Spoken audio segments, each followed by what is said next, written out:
The first speaker is Dr. V.G. Abeywickrama. He will be talking on best serving the pregnant patient with pruritus. I invite Dr. Abeywickrama to the podium to deliver the lecture. Thank you, Dr. Previni. Good afternoon, everybody. So, best serving the pregnant patient with pruritus is my topic today. Pruritus is the commonest symptom encountered in dermatological practice. When it occurs in pregnancy, it could be a great concern to the pregnant mother and her family, as well as to the obstetricians, because they want to get relieve the itch, as it can be sufficiently severe enough to affect the sleep and the quality of life, and might lead to worsen the depression. And they want to ensure uncomplicated pregnancy outcome. Therefore, it is important for the dermatologists also. The aim of this lecture is to replace your knowledge in evaluating the pruritus in a pregnant mother. Pruritus seen in pregnancy could be unrelated to pregnancy or related to pregnancy.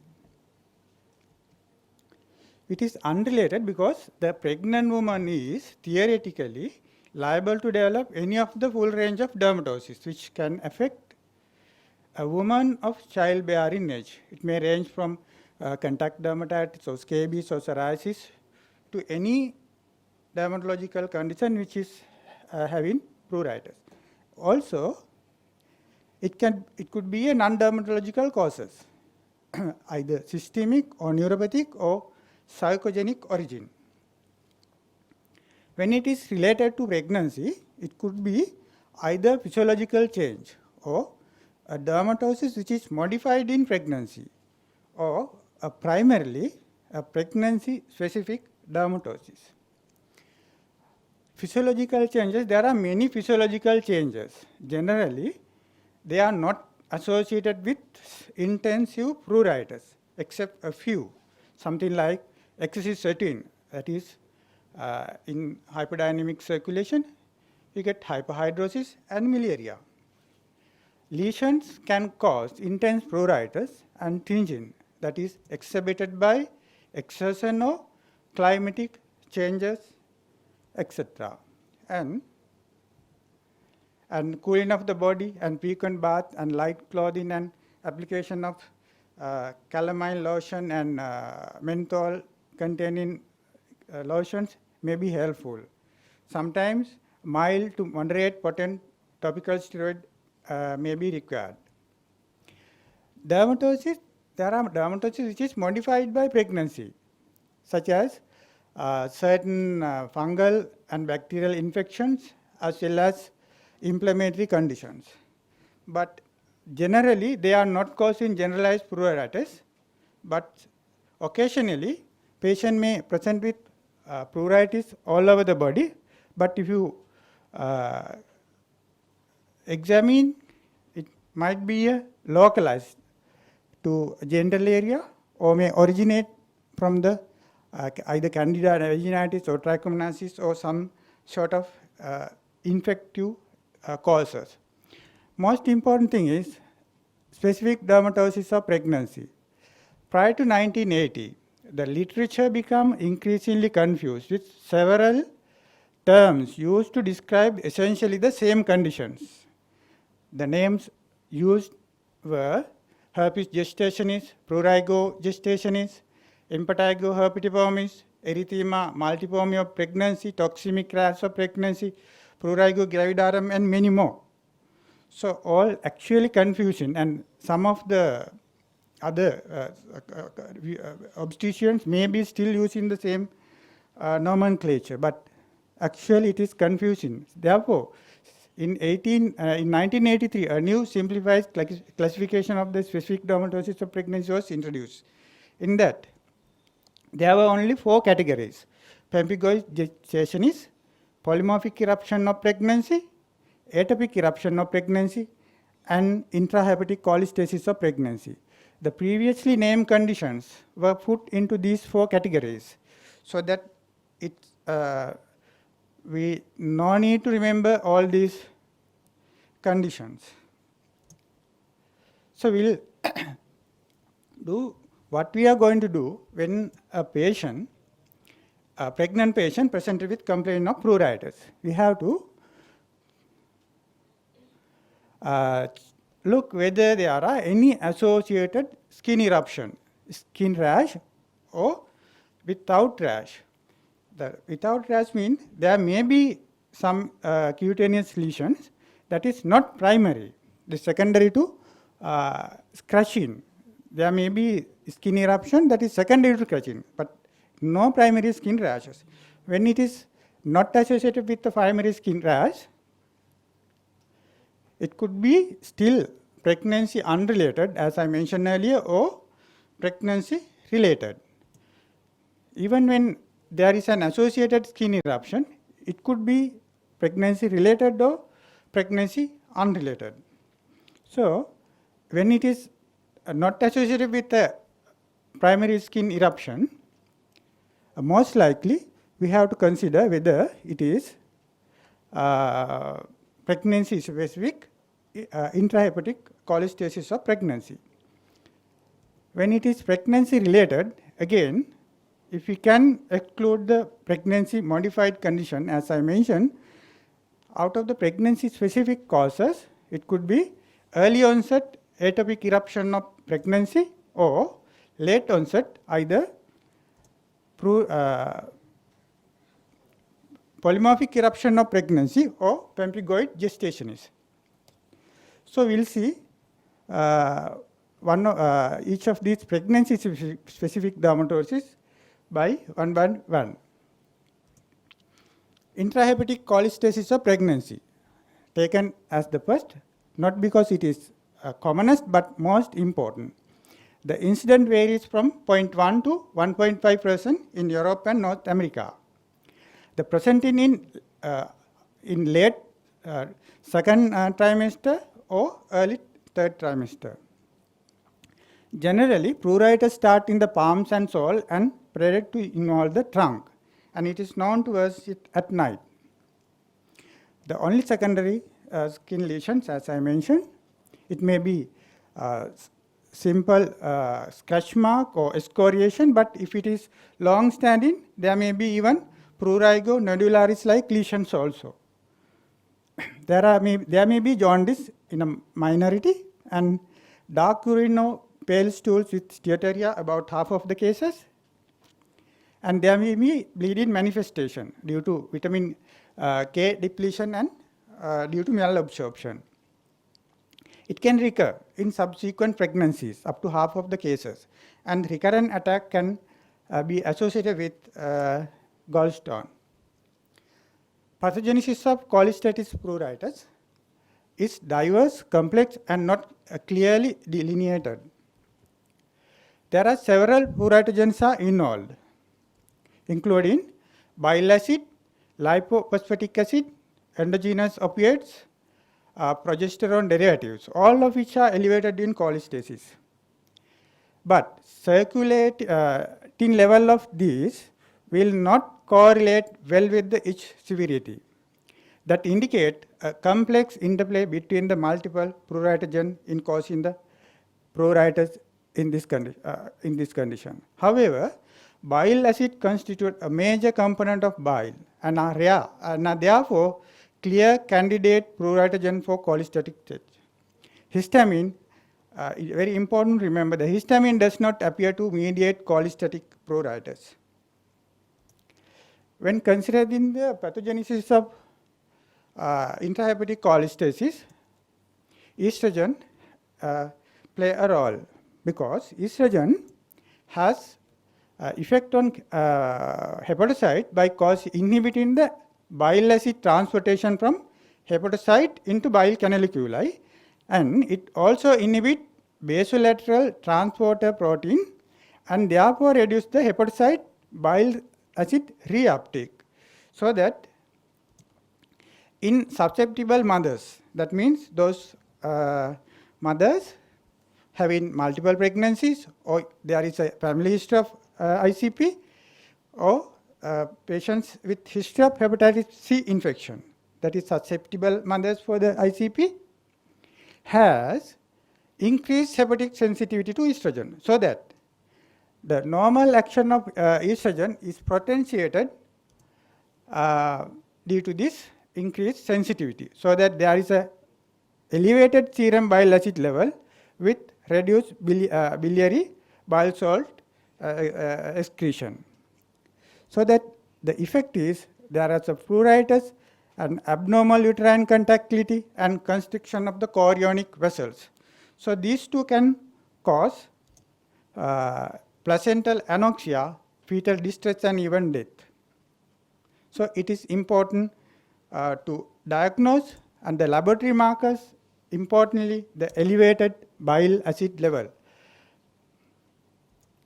maybe 10 to 100 times more than the normal. About 10 micromoles per liter is diagnostic with elevated alkaline phosphatase, with or without elevated bilirubin level. Other investigation like serological test to exclude viral hepatitis, and ultrasound scan abdomen to find any other abnormalities or gallstone, and the mild to moderate elevation of the transaminases may be detected.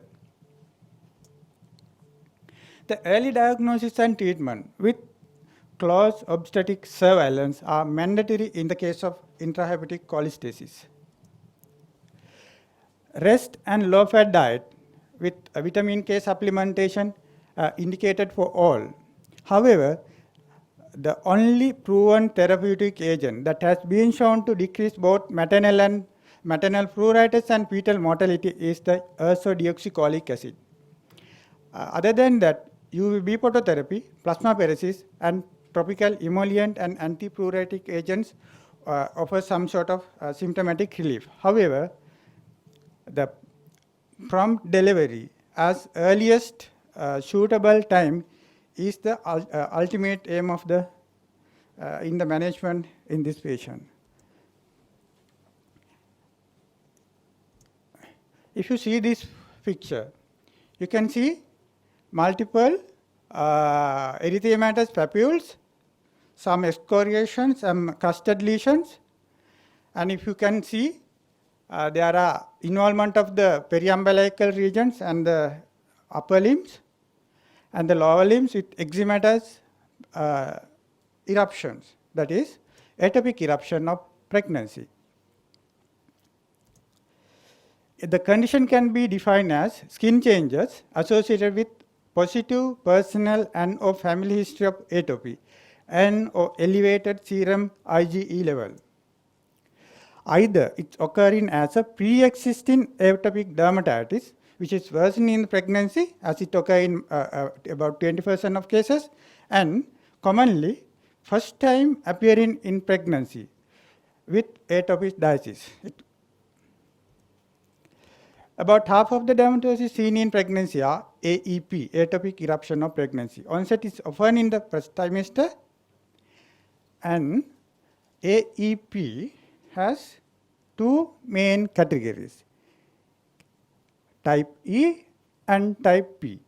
E-type, early onset, that is the commonest. About 2/3 of the cases of atopic eruption are E-type. The rest, the predominantly occurring in second and third trimester, is P-type.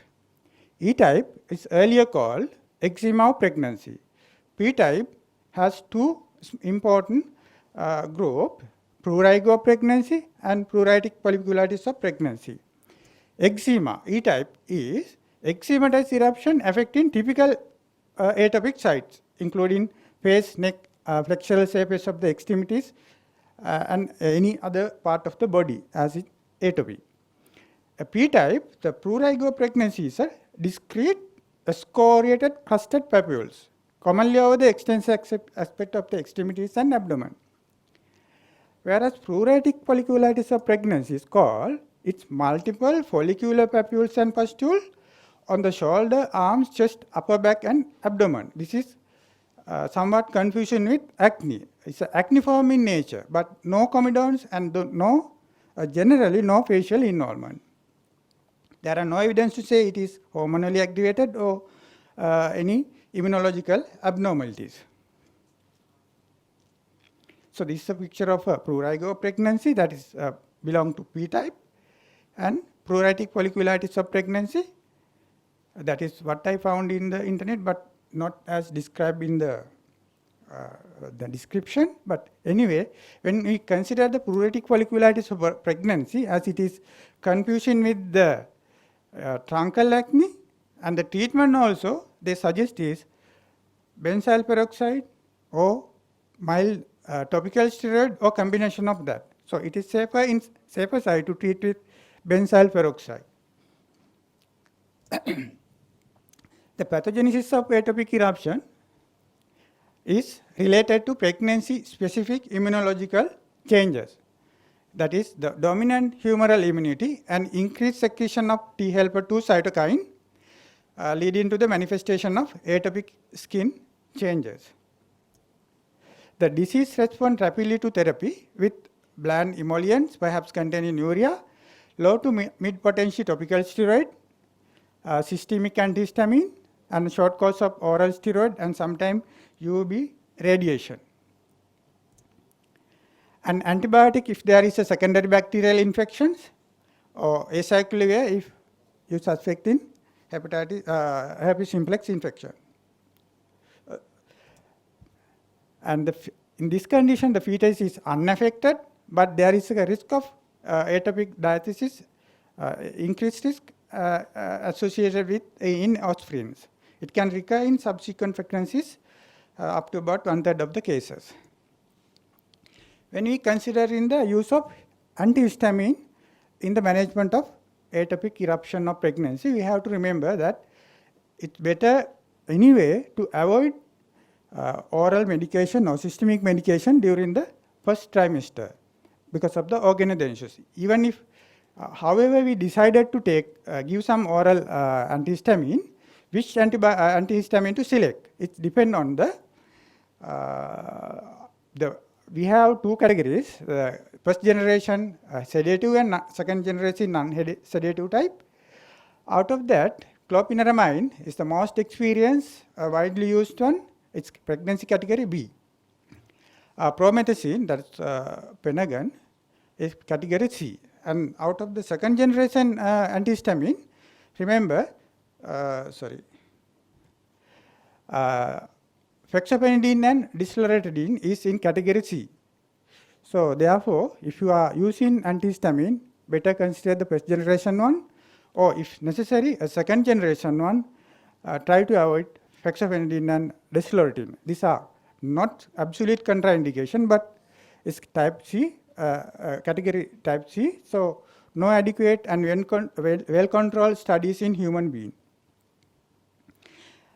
At the same time, I may consider the atopic dermatitis. In atopic dermatitis, histamine has no, it's not the main pruritogen involved in atopic dermatitis. But the thymic stromal lymphoprotein is the main pruritogen in atopic dermatitis. But in this condition in pregnancy also may be the same thymic stromal lymphoprotein, but in the literature they haven't discussed regarding that. Therefore, we don't know actually is there any place of antihistamine during the atopic eruption of pregnancy also. They haven't discussed, and we may have to do some more investigation regarding that.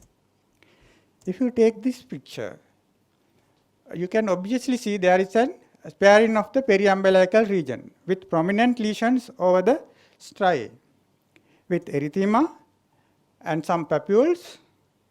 And on close observation, there are multiple papules, vesicles, and erythematous plaque, and some annular plaque, sometimes eczematous lesion. That is polymorphic eruption of pregnancy. It is the second most common specific dermatosis, though starting in the abdomen can be spread to involve the whole body, but face and the distal extremities are rare and no mucosal involvement.